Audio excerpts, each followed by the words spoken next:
Bom dia, alunos. Vamos começar agora com mais uma videoaula. Espero que vocês estejam aproveitando as atividades postadas no portal. Hoje nós vamos continuar com o capítulo de organização celular. E especificamente o tema da aula de hoje é a membrana plasmática, né? Então vamos lá.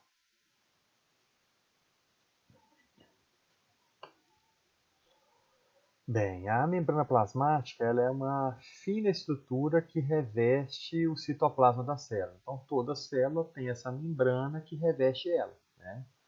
Ela consiste primariamente de fosfolipídio e proteínas e também contém carboidratos e esteróis, como o colesterol, no caso das células eucariotas. A estrutura geral dessa membrana, aqui eu coloquei uma imagem de micrografia eletrônica. Elas têm duas camadas de fosfolipídios, uma camada, dupla camada de fosfolipídio, e entranhada no meio dessas camadas de fosfolipídio a gente possui algumas proteínas e aqui carboidratos, e no meio aqui, entre a parte do fosfolipídio, a gente tem o colesterol, certo?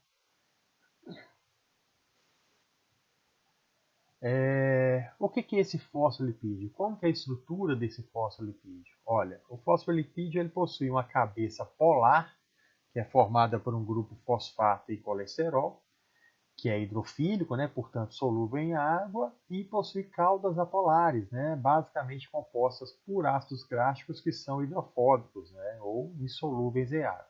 Então a gente tem uma cabeça polar, que é solúvel em água, e uma cauda polar, que é insolúvel em água, né?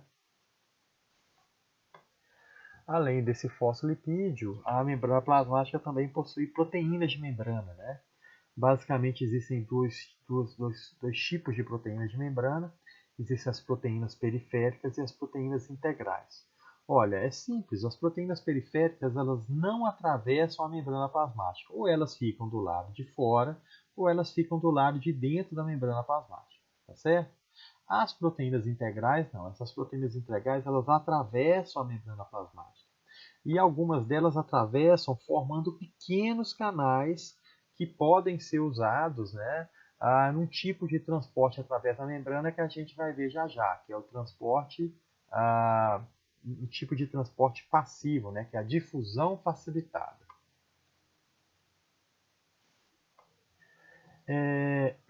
Alguns cientistas eles descobriram, né, que a membrana plasmática ela é fluida, né? Que essas moléculas de fosfolipídios e proteínas da membrana elas não são estáticas, elas têm uma certa liberdade de movimentação. E várias funções realizadas pela membrana plasmática estão intimamente associadas a estes movimentos. Isso é interessante porque na presença de água, os fosfolipídios elas formam uma camada dupla autocelante, o que significa que qualquer pequena ruptura ou fissura ela fecha por si só, né? Então, se você coloca um alfinete muito fininho aqui, né, perfura a membrana, quando você tira ela sela novamente, né? Então ela é autocelante. É uma característica muito interessante da membrana plasmática. A gente costuma ver vídeos de inseminação artificial, a gente consegue ver uma agulha grandona entrando dentro de uma célula e a célula não explode quando a agulha entra dentro dela, né? Justamente porque a membrana tem essa característica, né? Essa característica de ser autocelante. Bem, aqui eu listei três funções da membrana plasmática. A primeira dela é a barreira seletiva, né? Ela seleciona o que entra e o que sai da célula. Portanto, ela possui permeabilidade seletiva. A segunda função que eu coloquei é a importância nela na digestão de nutrientes. Existem enzimas que estão associadas à membrana plasmática que fazem a digestão de nutrientes, a quebra de nutrientes aí. E o terceiro que eu coloquei foi responsável pela produção de energia nas mitocôndrias. Então, a membrana plasmática da mitocôndria e membrana plasmática de bactéria tem capacidade de produzir ATP, né, que é a energia celular. E eu preciso conversar com vocês hoje também um pouquinho sobre os movimentos através da membrana, né? Então, as substâncias elas podem atravessar a membrana plasmática de células eucariotas ou de célula procariota. Isso pode acontecer por difusão simples, difusão facilitada, osmose ou também transporte ativo, né? Que aí nesse caso tem gasto de energia além da endocitose. Nós vamos ver um pouquinho desses transportes através de membrana, movimentos através de membrana agora, tá? Bem, na aula de hoje nós vamos ver os processos passivos. A gente não vai falar sobre o processo ativo hoje não. Esses processos passivos, as substâncias elas atravessam a membrana de uma área de alta concentração para uma área de baixa concentração. A gente fala que o movimento é a favor do gradiente de concentração, né? E sem qualquer gasto de energia pela célula. Esses processos passivos eles são a difusão simples, a difusão facilitada e a osmose. O que acontece na difusão simples?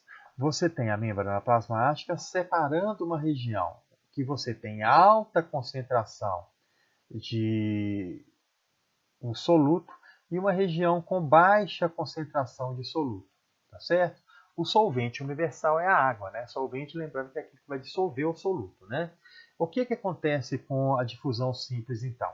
Substâncias muito pequenas, elas conseguem atravessar, passar por dentro da membrana plasmática da região que está de alta concentração para a região em baixa concentração. Então, o soluto sai da região onde a concentração está muito grande para a região que a concentração está muito baixa até que ocorra um equilíbrio, né? Até que esses íons estejam distribuídos homogeneamente, né? Isso acontece com o oxigênio quando entra para dentro das células, com o gás carbônico quando sai de dentro das células, né? Então, é o processo mais simples que tem. É o movimento dissoluto da região de alta concentração para a região de baixa concentração. Tem também a difusão facilitada. A ideia é a mesma, né? É um movimento dissoluto de região de alta concentração para a região de baixa concentração, só que no caso da difusão facilitada, as moléculas são maiores, elas não conseguem atravessar os fosfolipídios, então eles passam por regiões específicas, geralmente proteínas transportadoras chamadas de permeases, desculpa.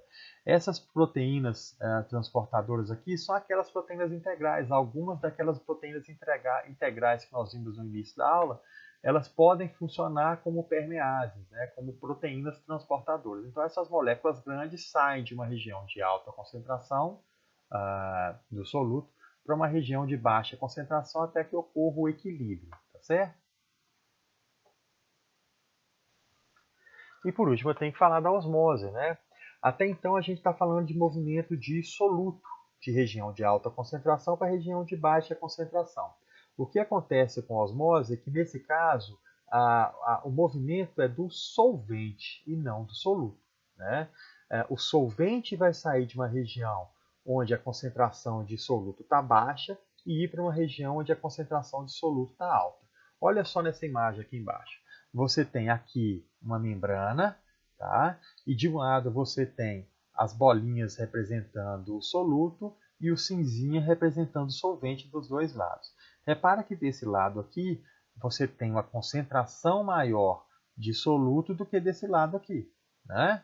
O que acontece então? O soluto ele não consegue atravessar a membrana. O que vai acontecer então? O solvente vai tentar equilibrar isso aqui. O solvente vai sair da região onde a concentração de soluto é menor e o solvente vai passar para a região onde a concentração de soluto é maior.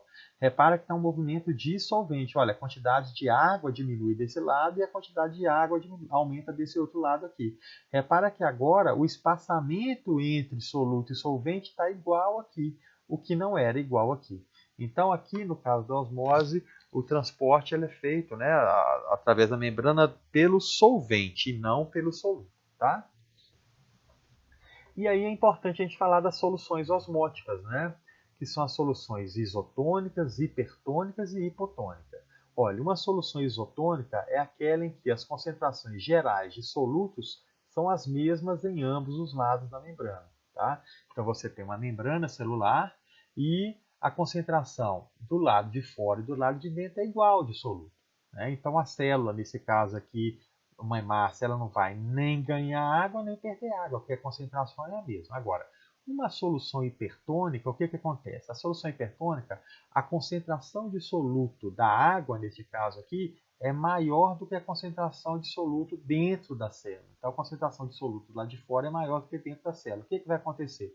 Se a concentração de soluto é maior do lado de fora, a água vai sair de dentro da célula para tentar equilibrar o lado de fora. Então, a célula vai murchar.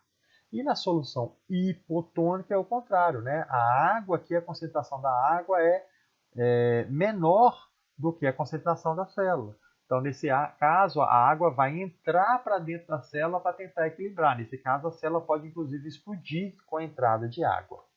Essa é a solução hipotônica. Como atividade de compreensão, eu deixei para vocês aqui um simulador, né, de membrana celular.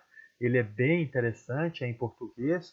Ele mostra a estrutura molecular da membrana plasmática e também de maneira dinâmica o transporte através de membrana. Lembra de fazer as atividades, né, que estão sendo postadas lá no portal. E também não esqueça de fazer as atividades, né, ler o capítulo do livro, né, e fazer as atividades do livro também. Aquelas aulas online que a gente está tendo, né, aquelas aulas ao vivo, elas são importantes para a gente poder tirar as dúvidas que ficaram nessas aulas que estão sendo postadas, né? Então, um abração para vocês e até a próxima.